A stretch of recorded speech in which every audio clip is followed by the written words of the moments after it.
Engage experts insurance agency சார்பாக அனைவருக்கும் வணக்கம். இன்னைக்கு நம்ம பார்க்க போற டாபிக் ஒரு ரொம்ப இம்பார்ட்டன்டான ஒரு டாபிக், பெர்சனல் பினான்ஸை பத்தி பார்க்க போறோம்.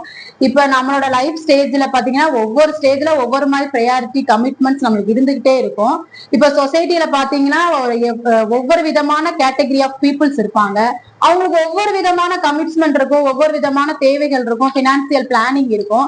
இப்ப ஜென்ரலா எங்கள்கிட்ட கேட்கிற கஸ்டமர்ஸ், நாங்க எங்களோட என்கேஜ் எக்ஸ்பர்ட்ஸ் இன்சூரன்ஸ் ஏஜென்சில பர்சனலாவே உங்களுக்கு கைடன்ஸ், பினான்ஸ் கைடன்ஸ் கொடுத்துக்கிட்டு இருக்கோம். இப்ப நம்ம பாத்தீங்கன்னா இப்ப நாங்க சொசைட்டில ஒவ்வொரு கேட்டகரி ஆஃப் பீப்புள் இருப்பாங்க. நியூலி மேரிட் இருப்பாங்க, 2 சில்ட்ரன்ஸ் வச்சிருப்பாங்க. அவங்களோட ஃபியூச்சர், அந்த பிள்ளைங்க எஜுகேஷன் பிளான் என்ன, அவங்க எந்த மாதிரி இன்வெஸ்ட்மெண்ட் பண்ணணும், எப்படி பட்ஜெட் பண்ணணும். அதே மாதிரி மிட் ஏஜ் குரூப் இருப்பாங்க, அவங்களுக்கு எந்த மாதிரி அவங்களோட டாக்ஸ் எல்லாம் எப்படி சேவ் பண்றதுக்கு, அவங்க ஒரு லோன் போட்டாங்கன்னா அந்த லோன் எல்லாம் அவங்க ப்ராப்பரா இஎம்ஐ கட்டுறதுக்கு, அந்த மாதிரி பர்சனல் பினான்ஸ் கைடன்ஸ் நாங்க நிறைய எங்க கஸ்டமர்ஸ் கொடுத்துக்கிட்டு இருக்கோம். அதே மாதிரி சீனியர் பீப்புள் இருப்பாங்க, அது மாதிரி high professional, elite professional peoples எல்லாம் இருப்பாங்க.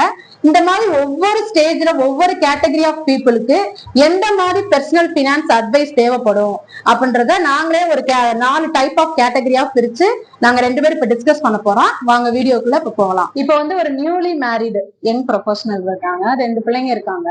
அவங்களுக்கு நிறைய கமிட்மெண்ட்ஸ் இருக்கும். அவங்க எல்லாம் எப்படி பர்சனல் பினான்ஸ் அவங்க எப்படி பிளான் பண்ணணும்? இப்போ நீங்க ஏற்கனவே சொன்ன மாதிரி இப்ப பர்சனல் பினான்ஸ்ன்றது இப்ப வீட்டுல அவங்களுக்கு என்ன இன்கம் வருது, என்ன மாதிரி செலவுகள் இருக்கு, அவங்களுக்கு என்ன கமிட்மெண்ட் இருக்கு, ஸோ வர இன்கம் நம்ம எப்படி அந்த மணியை எப்படி ப்ராப்பரா எப்படி மேனேஜ் பண்ணணும், எப்படி இன்வெஸ்ட்மெண்ட் பண்ணணும், எப்படி இன்சூரன்ஸ் பண்ணணும். இப்போ லோன் எடுத்திருக்காங்க அப்படின்னா அந்த லோனை இப்போ என்ன மாதிரி லோன்ஸ் எடுக்கலாம், எடுத்த லோன்ஸை எப்படி ப்ராப்பரா அதை க்ளோஸ் பண்ணணும் அப்படின்ற ஃபுல் கைடன்ஸ் நம்ம என்கேஜ் எக்ஸ்பர்ட்ஸ்ல நம்ம ப்ரொவைட் பண்ணிட்டு இருக்கோம். இப்ப நீங்க ஏற்கனவே சொன்ன மாதிரி இப்போ ஒரு நியூலி மேரிட் பீப்புள், ஒரு சின்ன குழந்தை இருக்கும், அவங்களுக்கு என்ன பண்ணலான்றத நான் சொல்றேன். ஒரு மிட் ஏஜ் பீப்புள் ஒரு 40 to 45 இயர்ஸ்ல இருக்காங்க அப்படின்னா அவங்களுக்கு என்ன பண்ணலாம். அதே மாதிரி ஒரு சீனியர் பீப்புள் ஒரு 60 இயர்ஸ்க்கு மேல இருக்காங்க அப்படின்னா அவங்களுக்கு என்ன பண்ணலாம். இப்ப ஹை சேலரி ஏர்ன் பண்ணக்கூடிய பீப்புள், பிசினஸ் ஓனர்ஸ் இருக்குங்க அப்படின்னா அவங்களுக்கு அந்த இன்கம் டேக்ஸ் ப்ராப்ளம் இருக்கும். பிளஸ் அவங்களோட அந்த வெல்த்தை எப்படி ப்ராப்பரா எப்படி மேனேஜ் பண்றது, அதை எப்படி இன்வெஸ்ட் பண்ணணும் அப்படின்றதே 1 by 1 நம்ம பார்க்கலாம். இப்ப நீங்க ஃபர்ஸ்ட் கேட்ட மாதிரி இப்போ ஒரு நியூலி மேரிடு பீப்புள் இருக்காங்க, இப்ப ஒரு சின்ன குழந்தை தான் வீட்டுல இருக்கு அப்படின்னா அவங்களுக்கு என்ன மாதிரி கமிட்மெண்ட்ஸ் இருக்கும் அப்படின்னா, வீட்டுல கண்டிப்பா ஃபாதர் மதர், அவங்களோட ஃபாதர் மதர் இருப்பாங்க, ஃபாதர் இல்லா மதர் இல்லா இருப்பாங்க. ஸோ இது ஒரு கமிட்மெண்ட் இருக்கும். அவங்களே பார்த்துக்கிற ஒரு சிச்சுவேஷன்ல இருப்பாங்க. சப்போஸ் அவங்களுக்கு பென்ஷன் வரும், இல்ல ஒரு சில பேர் அந்த மாதிரி இன்கம் இல்ல, இவங்க மட்டும்தான் ஏர்ன் பண்ற மாதிரி இருப்பாங்க. ஒரு சில ஃபேமிலிஸ்ல அவர் அந்த ஹஸ்பண்ட் மட்டும் ஒர்க் பண்ணிட்டு இருப்பாரு, இல்ல ஒரு சில ஃபேமிலிஸ்ல ஹஸ்பண்ட் அண்ட் ஒய்ஃப் ஒர்க் பண்ணிட்டு இருப்பாங்க. ஒரு சின்ன குழந்தை இருக்கும். ஸோ அந்த மாதிரி இதுல என்ன பண்ணலாம்னா, இப்ப இந்த ஃபாதர் இல்லா மதர் இல்லா, ஃபாதர் மதர் இருக்கிறதுனால கண்டிப்பா அவங்களுக்கு ஒரு ஹெல்த் இன்சூரன்ஸ் இருக்கா அப்படின்றத செக் பண்ணிக்கணும். இப்ப சப்போஸ் அவங்களுக்கு இப்ப ஒரு ஹெல்த் இன்சூரன்ஸ் இல்லை அப்படின்னா, ஏன்னா மெயினா அவங்களுக்கு ஒரு பெரிய கமிட்மெண்ட் என்ன அப்படின்னா, வயசானவங்களுக்கு மெடிக்கல் எக்ஸ்பென்சஸ் ஏதாவது வந்துருச்சு அப்படின்னா அதை ஹாஸ்பிட்டல்ல ஸ்பெண்ட் பண்றது கொஞ்சம் கஷ்டமான விஷயம். அதான் பெரிய எக்ஸ்பென்ஸ். ஸோ பொதுவா நம்மளோட என்கேஜ் எக்ஸ்பர்ட்ஸ்ல நான் கொடுக்குற அட்வைஸ் என்ன அப்படின்னா, வீட்டுல அந்த மாதிரி ஒரு சீனியர் பீப்புள் இருக்காங்க அப்படின்னா அவங்களுக்கு ப்ரையாரிட்டியா we should take health insurance. இதுதான் நம்பர் 1. ரெண்டாவது நம்ம என்ன பண்ணலாம், இப்போ 2 பேரும் ஒர்க் பண்ணிட்டு இருக்காங்க, இப்போ 2 பேருக்கு சேலரி வந்துட்டு இருக்கு அப்படின்னா, இப்போ ஒரு 25 to 30 இயர்ஸ்க்குள்ள இருக்கிறதுனால இப்போ தேவைப்பட்ட ஒரு டேர்ம் இன்சூரன்ஸ் எடுத்துக்கலாம். இப்போ ஹஸ்பண்ட் இப்போ ஒரு இயர்லி ஒரு 5 lakhs 10 lakhs ஏர்ன் பண்ணிட்டு இருக்காருன்னா அதுக்கு தகுந்த மாதிரி, ஏன்னா டேர்ம் இன்சூரன்ஸ் எங்கர் ஏஜ்ல எடுக்கிறது பிரீமியம் ரொம்ப கம்மியா இருக்கும். 25 வயசு 30 வயசுல எடுத்தாங்கன்னா அவங்களுக்கு இப்போ ஒரு 1 crore பாத்தீங்கன்னா ரொம்ப பிரீமியம் கம்மியா தான் இருக்கும். 10,000 to 15,000 தான் பிரீமியம் வரும். பிளஸ் டாக்ஸ், ஏதாவது இன்கம் டாக்ஸ் பெனிஃபிட் வேணும்னா கூட அந்த டேர்ம் இன்சூரன்ஸ்ல நம்ம கட்டுற பிரீமியத்துக்கு நம்ம அவைல் பண்ணிக்கலாம். ஸோ இது ஒண்ணு. ஸோ பேரண்ட்ஸுக்கு ஹெல்த் இன்சூரன்ஸ், ஃபாதர் இல்லா மதர் இல்லாக்கு ஹெல்த் இன்சூரன்ஸ் தேவைப்பட்டால் எடுத்துக்கணும். அதே மாதிரி ஒரு டேர்ம் இன்சூரன்ஸ் இன்வெஸ்ட்மெண்ட் என்ன பண்ணலாம், மியூச்சுவல் ஃபண்ட்ஸ் எஸ்ஐபி ஸ்டார்ட் பண்ணலாம். ஏன்னா இப்போ ஒரு எங்கர் ஏஜ்ல இப்போ நீங்க ஒரு 25 இயர்ஸ்ல ஒரு எஸ்ஐபி ஸ்டார்ட் பண்றீங்க, ஒரு 50 இயர்ஸ் 55 இயர்ஸ் வரைக்கும் ஒரு 25 வருஷம் 30 வருஷம் கண்டினியூஸா மந்த் ஆன் மந்த் ஒரு சிஸ்டமேட்டிக்கா ஒரு அமௌண்ட்டை நீங்க இன்வெஸ்ட் பண்ணிட்டே வரீங்க. For example, you can start with small amount, ஒரு 2,000 rupees monthly, 3,000 rupees monthly. Plus salary நமக்கு இன்க்ரீஸ் ஆகும் போது அந்த எஸ்ஐபி அமௌண்ட்டை நம்ம இன்க்ரீஸ் பண்ணிட்டே வந்தோம் அப்படின்னா உங்களுக்கு லாங் டேர்ம்ல மியூச்சுவல் ஃபண்ட்ஸ்ல நல்ல ரிட்டர்ன்ஸ் கிடைக்கக்கூடிய சான்சஸ் இருக்கு. மியூச்சுவல் ஃபண்ட்ஸ்லயுமே ஈக்விட்டி ரிலேட்டட் மியூச்சுவல் ஃபண்ட்ஸா சூஸ் பண்ணலாம். ஈக்விட்டி ரிலேட்டட் மியூச்சுவல் ஃபண்ட்ஸ் அப்படின்றது என்ன அப்படின்னா ஸ்டாக் மார்க்கெட்ல இன்வெஸ்ட் பண்ணக்கூடிய மியூச்சுவல் ஃபண்ட்ஸ். நம்ம வந்து அந்த மாதிரி எஸ்ஐபிக்குமே நம்ம வந்து கைடன்ஸ் வந்து கொடுத்துட்டு இருக்கோம். ஸோ இது வந்து ஒரு ஆப்ஷன். பிளஸ் வந்து நம்ம லோன் எடுக்கிறதா இருந்தால் ஹோம் லோன் எடுக்கிறது பெட்டர். ஏன்னா இப்போ வந்து ஹோம் லோன் வந்து இப்போ நம்ம ஹோம் வாங்குறோம், ஒரு வீடு வாங்குறோம்னா அது வந்து அசர்ட் ஆக போகுது. ஸோ நமக்கு டாக்ஸ் ஏதாவது இருக்கு அப்படின்னா நம்ம அந்த ஹோம் லோனுக்கு கட்டுற பிரின்சிபலுக்கும் டாக்ஸ் பெனிஃபிட் இருக்கு, ஹோம் லோனுக்கு நம்ம பே பண்ற இன்ட்ரெஸ்ட்டுக்கும் டாக்ஸ் பெனிஃபிட் இருக்கு. ஸோ அதனால லோன் எடுக்கணும் இல்ல ஒரு வீடு வாங்கணும் அப்படின்னா நம்ம வந்து we can go for home. So இதுதான் வந்து ஒரு நியூலி மேரிட் கப்பல் இல்ல ஒரு சின்ன குழந்தைங்க இருக்கிற வீட்டுக்கு வந்து அவங்களுக்கு இருக்கக்கூடிய கமிட்மெண்ட்ஸுக்கு இது வந்து ஒரு கரெக்டா இருக்கும். வேற கஸ்டமைஸ்டா கைடன்ஸ் தேவைப்படுது அப்படின்னா நான் அவங்க வந்து நம்மள கான்டாக்ட். அப்ப அந்த யங் ப்ரொஃபஷனல் நியூ மேரிடுக்கு வந்து டேர்ம் இன்சூரன்ஸ், மியூச்சுவல் ஃபண்ட்ல எஸ்ஐபி இது ரெண்டுமே வந்து நம்ம ரெக்கமெண்ட் பண்றதை எங்க ஏஜ்ல ஸ்டார்ட் பண்ணாங்கன்னா அவங்களுக்கு பிரீமியமும் கம்மியா இருக்கும். எஸ்ஐபில எல்லாம் இன்வெஸ்ட்மெண்ட் பண்ணாங்கன்னா அந்த குழந்தைங்க கரெக்டா ஒரு 15-20 வயசு வரப்ப அவங்களுக்கு நல்ல ஒரு growth ரிட்டர்ன்ஸ் கிடைக்கும். ஈக்விட்டில நம்ம வந்து இன்வெஸ்ட் பண்ணலாம். ஈக்விட்டில நல்ல ரிட்டர்ன்ஸ் இருக்கும். மோர் தேன் 10 இயர்ஸ்க்கு மேல நம்ம வந்து வெயிட் பண்றோம் அப்படின்னா ஸோ அது கன்சிஸ்டன்டா பண்ணணும். நம்ம வந்து இடையில வந்து மார்க்கெட் வந்து அப் ஆகும், சில நேரம் மார்க்கெட் வந்து டவுன் ஆகும். அந்த நேரத்துல வந்து நம்ம பேனிக்காக எடுக்கக்கூடாது. ஸோ அதை வந்து அந்த எஸ்ஐபியை வந்து நம்ம வந்து அதை அப்படியே வந்து விட்டுறணும். ஒரு 15 வருஷம் 20 வருஷத்துக்கு மாதிரி. ஆமா, பொறுமையா விட்டுறோம். நம்ம என்கேஜ் எக்ஸ்பர்ட்ஸ் இன்சூரன்ஸ் ஏஜென்சில மியூச்சுவல் ஃபண்டும் 45 கம்பெனிஸ்க்கு மேல நம்ம ஆஃபர் பண்ணிட்டு இருக்கோம். இப்ப நெக்ஸ்ட் பார்க்க போற கேட்டகரி வந்து மிடில் ஏஜ் குரூப்ல இருக்கவங்க, பிள்ளைங்க காலேஜுக்கு சேர்க்கணும் அந்த மாதிரி கமிட்மெண்ட்ஸ். பொதுவா மிட் ஏஜ்ன்றது வந்து ஒரு 40+ இருக்கிறவங்க மிட் ஏஜ் எடுத்துக்கலாம். ஹையர் ஸ்டடீஸ் அவங்களுக்கு என்ன கமிட்மெண்ட்ஸ் இருக்கும் அப்படின்னா பேரண்ட்ஸ் வந்து ஏஜ்டு பேரண்ட்ஸ் இருப்பாங்க, கண்டிப்பா இருப்பாங்க. சோ ஹெல்த் இன்சூரன்ஸ் வந்து இல்ல அப்படின்னா ஹெல்த் இன்சூரன்ஸ் கண்டிப்பா எடுத்துக்கணும். இல்லைன்னா அவங்களுக்கு அவங்களோட மேஜர் போர்ஷன் ஆஃப் சேவிங்ஸ் வந்து மெடிக்கல் எக்ஸ்பென்சஸ்க்கு நம்ம செலவழிக்கிற மாதிரி ஆயிரும். இது வந்து நம்பர் 1. இப்ப நான் சொன்ன எங்க பீப்புளுக்கு டேர்ம் இன்சூரன்ஸ் ஒன்னும் இல்ல. இப்ப இவங்களுக்கு டேர்ம் இன்சூரன்ஸ் இல்ல அப்படின்னா they can go for term insurance, otherwise they can invest in ULIP plans. ULIP plansல வந்து உங்களுக்கு இன்சூரன்ஸ்ல ப்ரொடெக்ஷனும் கிடைக்கும், அதே நேரத்துல ஒரு இன்வெஸ்ட்மெண்ட்டும் அது வந்து நமக்கு கிடைக்கிற மாதிரி யூலிப் பிளான்ஸ் வந்து போகலாம். மியூச்சுவல் ஃபண்ட்ஸ்ல அவங்க வந்து எஸ்ஐபி ஸ்டார்ட் பண்ணல அப்படின்னா கண்டிப்பா மியூச்சுவல் ஃபண்ட்ஸ்லயும் ஒரு எஸ்ஐபி வந்து ஸ்டார்ட் பண்றது வந்து அட்வைசபிள். ஏன்னா இப்போ ஒரு 40 வயசுல ஸ்டார்ட் பண்ணா கூட நம்ம கையில ஒரு 10 வருஷம் 15 வருஷம் இருக்கும். ஒரு காலேஜ் நம்ம பசங்க காலேஜ் போறதுக்கோ இல்ல வந்து ஒரு ரிட்டையர்மெண்ட்டுக்காக சேர்க்கறதுக்கு கூட வந்து மியூச்சுவல் ஃபண்ட் எஸ்ஐபி வந்து யூஸ்ஃபுல்லா இருக்கும். வேறஸ் வந்து அவங்களுக்கு இன்கம் வந்து அதிகமா இருக்கு அப்படின்னா அவங்க வந்து ஸ்டாக் மார்க்கெட்ல வந்து இன்வெஸ்ட் பண்றது கூட ட்ரை பண்ணலாம். ஸோ ஸ்டாக்ஸ் பத்தி அவங்க தெரிஞ்சுக்கிட்டு ஸ்டாக் மார்க்கெட்ல இன்வெஸ்ட் பண்றதுக்கு ட்ரை பண்ணலாம். மியூச்சுவல் ஃபண்ட்ஸ் எஸ்ஐபி பொறுத்த அளவுக்கு நான் எப்படி அட்வைஸ் பண்ணுவேன் அப்படின்னா ஒரு 50% வந்து ஈக்விட்டி ரிலேட்டட் மியூச்சுவல் ஃபண்ட்ஸ், ஒரு 50% வந்து டெப்ட் ரிலேட்டட் மியூச்சுவல் ஃபண்ட்ஸ்ல இன்வெஸ்ட் பண்ணலாம். ஈக்விட்டி ரிலேட்டட் மியூச்சுவல் ஃபண்ட்ஸ்ல வந்து ரிட்டர்ன்ஸ் வந்து அதிகமா இருக்கும், ரிஸ்க் வந்து கொஞ்சம் ஜாஸ்தியா இருக்கும். ஸோ 10 வருஷத்துக்கு நம்ம வந்து ஒரு வெயிட் பண்ற மாதிரி இருக்கு அப்படின்னா ஈக்விட்டி மியூச்சுவல் ஃபண்ட்ஸ் சூஸ் பண்ணலாம். டெப்ட் மியூச்சுவல் ஃபண்ட்ஸ் அப்படின்றது ரிலேட்டிவ்லி ஈக்விட்டி மியூச்சுவல் ஃபண்ட்ஸை விட ரிஸ்க் வந்து கம்மியா இருக்கும். ஸோ அதனால வந்து இப்போ நீங்க மாசத்துக்கு ஒரு 10,000 ரூபாய் எஸ்ஐபி பண்றீங்கன்னா ஒரு 5,000 rupees வந்து ஈக்விட்டி மியூச்சுவல் ஃபண்ட்ஸ்ல பண்ணலாம், ஒரு 5,000 rupees வந்து டெப்ட் மியூச்சுவல் ஃபண்ட்ஸ்ல பண்ணலாம். தேவைப்பட்ட ஒரு யூனிட் பிளான் வந்து ஒன்னு எடுத்துக்கலாம். டேர்ம் இன்சூரன்ஸ் இல்ல அப்படின்னா ஒரு டேர்ம் இன்சூரன்ஸும் எடுத்துக்கிறது அட்வைசபிள். இப்ப வந்து ஹஸ்பண்ட் மட்டும் தான் ஒர்க் பண்ணிட்டு இருக்காரு அப்படின்னா ஒரு 2 crores 3 crores ஒரு டேர்ம் இன்சூரன்ஸ் எடுத்துக்கிறது வந்து அட்வைசபிள். பிளஸ் வந்து அவங்களுக்கு டாக்ஸ் பெனிஃபிட்டும் அது மூலியமா வந்து கிடைக்கும். மோஸ்ட்லி என்ன பண்ணுவாங்கன்னா மிட் ஏஜ் பீப்புள் வந்து லோன்ஸ் வந்து எடுத்திருப்பாங்க, கண்டிப்பா எடுத்துக்கலாம். ஆமா. சோ ஹோம் லோன் வந்து ஓகே தான், ஹோம் லோன் வந்து எடுத்துட்டோம்னா நமக்கு அது ஒரு அசர்ட் தான். வேறஸ் வந்து இப்போ நம்ம 50 இயர்ஸ் நெருங்கும் போது வந்து இப்போ குழந்தைங்களுக்கு வந்து இப்போ எஜுகேஷனுக்காக லோன் போடுறோம் அப்படின்னா அதுவுமே வந்து பெனிஃபிட் தான். ஏன்னா எஜுகேஷன் லோன் அப்படின்றது ஒரு விதமான இன்வெஸ்ட்மெண்ட் தான். இப்போ ஒரு ஃபாரின் அனுப்பி படிக்க வைக்கிறாங்க, அவங்க நல்லா படிச்சதுக்கு அப்புறம் அந்த லோனை யூஸ் பண்ணி படிக்கிறாங்கன்னா அதுக்கப்புறம் அவங்க அதை யூஸ் பண்ணி ஏர்ன் பண்ண போறாங்கல்ல. சோ அவங்க அந்த அமௌண்ட்டை அந்த லோனை அடைச்சதுக்கு அப்புறம் அவங்க ஏர்ன் பண்ற அமௌண்ட் எல்லாமே அவங்களுக்கு ப்ராஃபிட் தான். சோ நான் வந்து லோன்னு சொல்லி ரெக்கமெண்ட் பண்றது 2 லோன் தான் நான் ரெக்கமெண்ட் பண்ணுவேன். ஒன்னு வந்து ஹோம் லோன் எடுக்கலாம், 2வது வந்து உங்களோட கிட்ஸோட எஜுகேஷனுக்கு நீங்க வந்து எஜுகேஷன் லோன் வந்து எடுக்கலாம். ஸோ இந்த 2 விஷயம் வந்து நான் ரெக்கமெண்ட் பண்ணுவேன். வேற வந்து நீங்க கார் வாங்குறதுக்கு, மற்றபடி வந்து நீங்க டிராவல் பண்றதுக்கு, வெக்கேஷன் போறதுக்கு, இதுக்கு எல்லாமே வந்து ஒரு ரெக்கரிங் டெபாசிட் மாதிரி ஸ்டார்ட் பண்ணலாம். இப்போ வந்து ஒரு பேங்க்ல வந்து ஆர்டி மாதிரி போட்டு நம்ம மணியை வந்து இப்ப கார் வாங்குறதுக்கு ஒரு 10 lakhs வேணும் அப்படின்னா மாசம் மாசம் ஒரு ஆர்டி மாதிரி போட்டு அந்த மாதிரி நம்ம கார் வாங்குறதுக்குன்னு சொல்லி சேர்த்துக்கலாம். ஸோ பொதுவா வந்து என்னன்னா அந்த கார் வாங்குறோம் அப்படின்னா அது ஒரு லயபிலிட்டி தான், அதோட வேல்யூ வந்து குறைஞ்சிக்கிட்டே தான் இருக்க போகுது.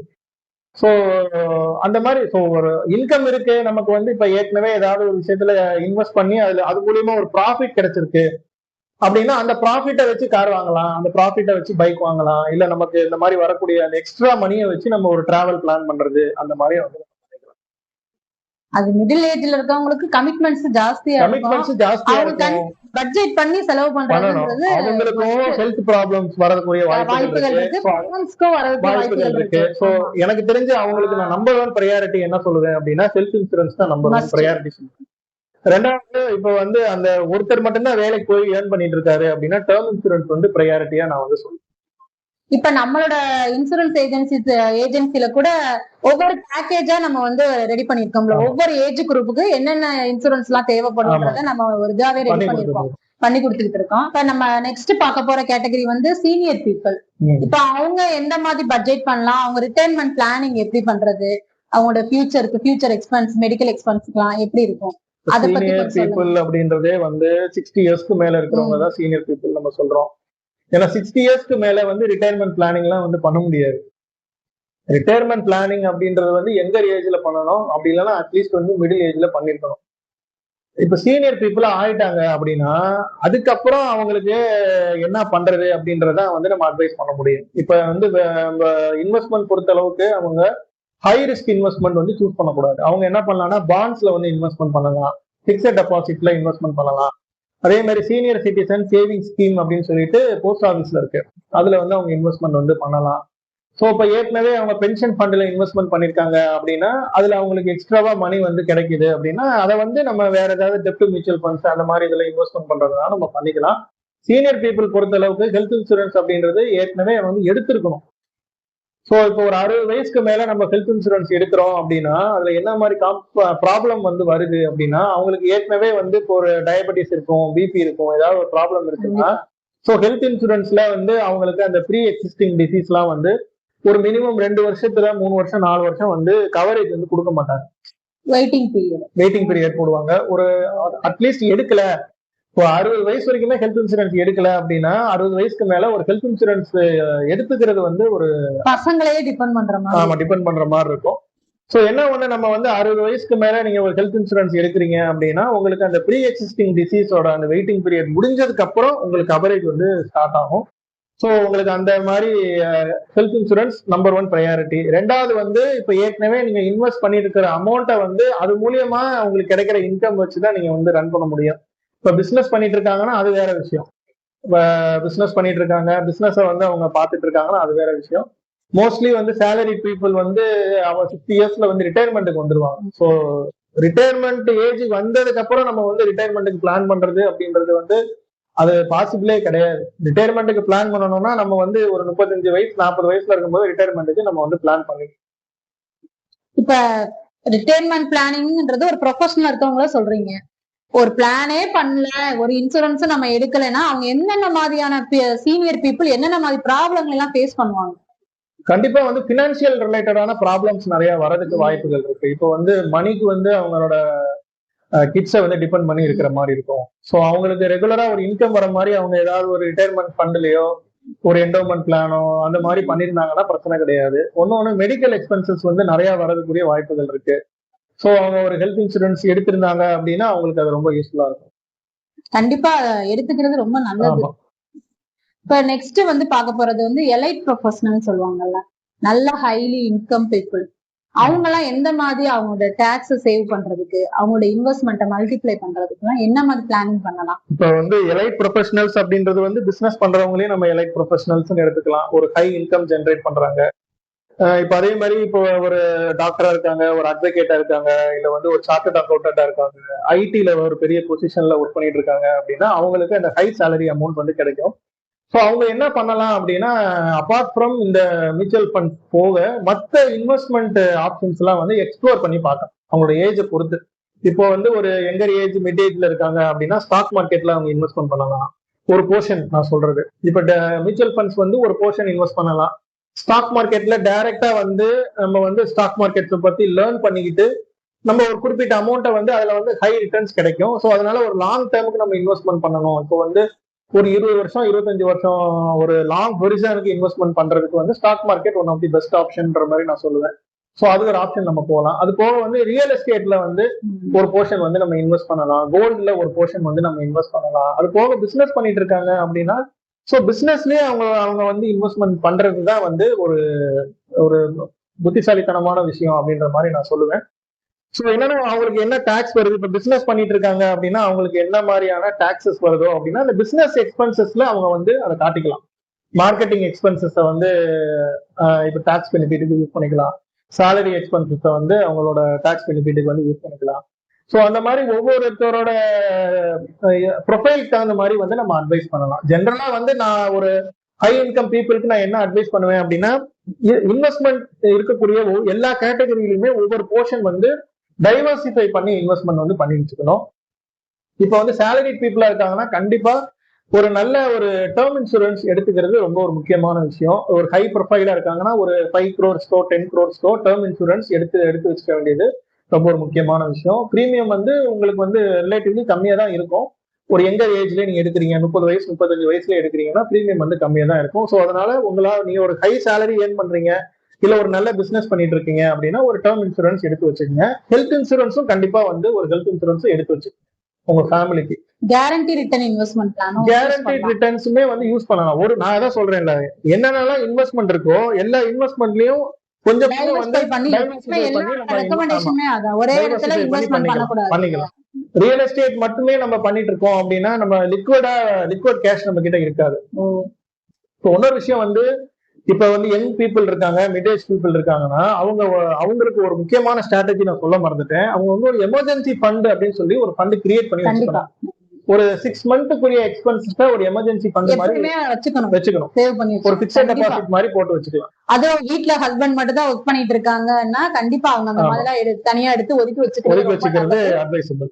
இப்ப வந்து நீங்க எலைட் ப்ரொஃபஷனல் சொன்னீங்கல்ல, இப்ப அவங்க பிசினஸ் பண்றவங்களா இருந்தாங்கன்னா அவங்களோட ஸ்டாஃப்க்கு அவங்க குரூப் ஹெல்த் இன்சூரன்ஸ் எல்லாம் எடுத்துக்கிட்டாங்கன்னா அதுக்குரிய பிரீமியத்தையும் அவங்க டாக்ஸ் பெனிஃபிட் யூஸ் பண்ணிக்கலாம். பிசினஸ்ல அவங்க வந்து எம்ப்ளாயிஸ்க்கு பண்ணக்கூடிய workmen compensation insurance, group health insurance இது எல்லாமே வந்து அவங்களோட டாக்ஸ் பெனிஃபிட்டுக்கு யூஸ். இப்ப வந்து குட் டெப்ட் பேட் டெப்ட்ன்றாங்கல்ல, அத பத்தி கொஞ்சம் டீடைலா எக்ஸ்பிளைன் பண்ணுங்க.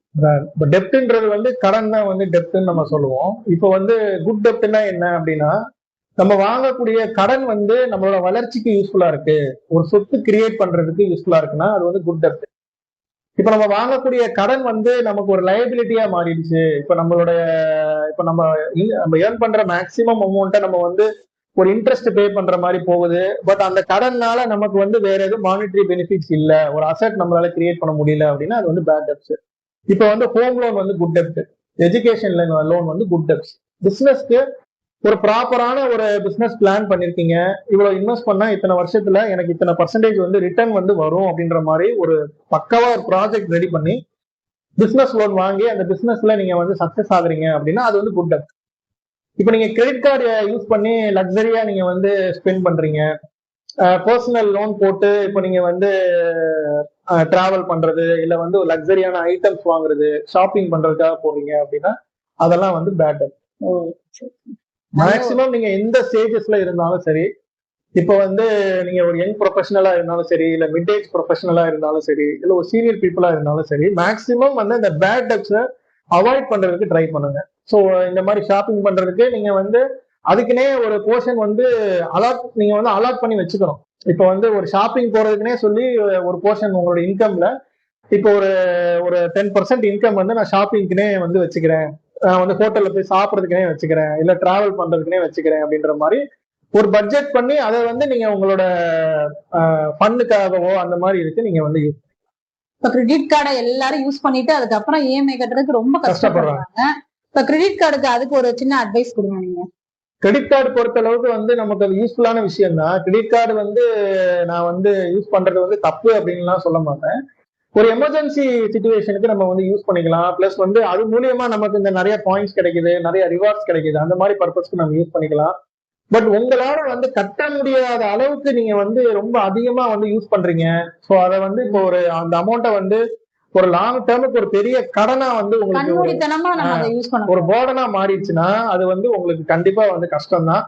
ஸோ அந்த மாதிரி வந்துருச்சுன்னா உங்களால வந்து இன்வெஸ்ட்மெண்ட் பண்ண முடியாது. ஸோ உங்களுக்கு அந்த மாதிரி நிறைய கடன் கட்டிட்டு இருக்கீங்கன்னா நீங்க இன்சூரன்ஸ் நீங்க வந்து எடுக்க முடியாது. ஒரு எமர்ஜென்சியா ஏதாவது ஒரு செலவு வருது அப்படின்னா அந்த செலவை வந்து உங்களால மேனேஜ் பண்ண முடியாது. ஸோ அதனால கிரெடிட் கார்டு பொறுத்த அளவுக்கு நீங்க வந்து ஒரு என்ன சொல்றது, ஒரு சேஃபரா வச்சுக்கோங்க. ஒரு டிராவல் பண்றோம், நம்ம வந்து அந்த நேரத்துல கையில நிறைய கேஷ் கொண்டு போக முடியாதுன்னா அந்த இடத்துல ஒரு கிரெடிட் கார்டு வச்சுட்டு நம்ம யூஸ் பண்ணிட்டு நெக்ஸ்ட் மந்தே மேக்ஸிமம் ஒரு 2 or 3 monthsலயே அந்த அமௌண்ட்டை வந்து நம்ம கரெக்டா கட்டி முடிச்சிடும். அவங்க என்ன சொல்லுவாங்கன்னா மினிமம் அமௌண்ட் இவ்வளவு கட்டினா போதும் அப்படின்ற மாதிரி சொல்லுவாங்க. அந்த மினிமம் அமௌண்ட்ன்றது வந்து இன்ட்ரெஸ்ட் தான் சொல்லுவோம். ஸோ நம்ம கிரெடிட் கார்டுல வந்து ஸ்வைப் பண்றோம். இப்போ ஃபார் எக்ஸாம்பிள் 10,000 ரூபாய்க்கு நீங்க ஒரு ப்ராடக்ட் வாங்குறீங்கன்னா ஒரு அடுத்த மாசமே இந்த 10,000 ரூபாய் வந்து நீங்க பே பண்ணிருக்கீங்க. உங்களுக்கு அந்த பே பண்றதுக்கு ஒரு 30 days 50 days டைம் கொடுப்பாங்கல்ல, அந்த டைம் பீரியடை நீங்க வந்து யூஸ் பண்ணிக்கலாம். அவ்வளவுதான். இப்ப உங்களுக்கு வந்து personal finance guidance, mutual fund guidance, insurance guidance எல்லாம் தேவைப்பட்டா எங்களை காண்டாக்ட் பண்ணுங்க. எங்களோட என்கேஜ் எக்ஸ்பர்ட்ஸ் இன்சூரன்ஸ் ஏஜென்சில எங்களோட வெப்சைட்ல வந்து நீங்க பாத்தீங்கன்னா நாங்க இன்வெஸ்ட்மெண்ட் இன்சூரன்ஸ் ரிலேட்டடா நிறைய ஆர்டிகல்ஸ், நிறைய பிளாக்ஸ் போட்டிருக்கோம், நிறைய வீடியோஸும் அப்லோட் பண்ணிருக்கோம். எங்களோட வெப்சைட்டை விசிட் பண்ணுங்க.